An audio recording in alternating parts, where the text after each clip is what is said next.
Sir Delhi ఫలితాలు చూశారు, ఢిల్లీ ఫలితాలపై ఏమంటారు?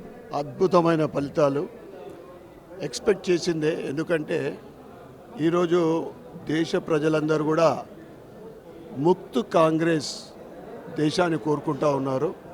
దానికి సమాధానంగా ఏ ఒక్క సీటు కూడా ఇలా కాంగ్రెస్ గెలిచే పరిస్థితి లేదు. రిజెక్టెడ్ పార్టీ కాంగ్రెస్, ప్రజలతోటి తిరస్కరించబడుతున్న పార్టీ కాంగ్రెస్.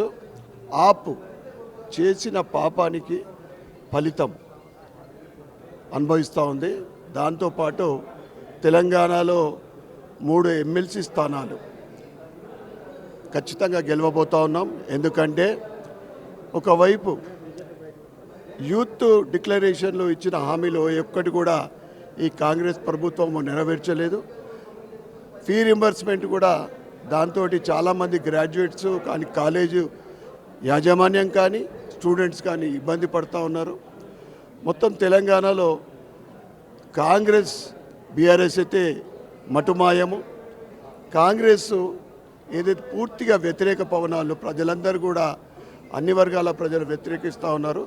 కనుక ఈ ఎమ్మెల్సీ 3 సీట్లు కూడా తప్పకుండా భారతీయ జనతా పార్టీ గెలుస్తారు. Thank you sir. ఇది అవినీతి పాలనకు చరమగీతం పడి ఢిల్లీలో ఒకవైపు బీజేపీ అఖండ విజయం సాధించడమే కానీ వచ్చే ఎన్నికల్లో కూడా బీజేపీ ఇటు తెలంగాణలో ఉన్నటువంటి ఎమ్మెల్సీ స్థానాల్లో కూడా బీజేపీ గెలవడం ఖాయం అంటూ కూడా ఒకవైపు ఎమ్మెల్యే సూర్యనారాయణ గుప్తా ఆశాభావం వ్యక్తం చేస్తున్నారు. కెమెరామెన్ గజపతో శ్రీధర్, ఆర్టీవీ, హైదరాబాద్. మరిన్ని వీడియోస్ కోసం ఛానల్ ని సబ్స్క్రైబ్ చేయండి. లేటెస్ట్ అప్డేట్స్ కోసం వాట్సాప్ ఛానల్ ని ఫాలో అవ్వండి. ఆ లింక్ డిస్క్రిప్షన్ లో ఉంది.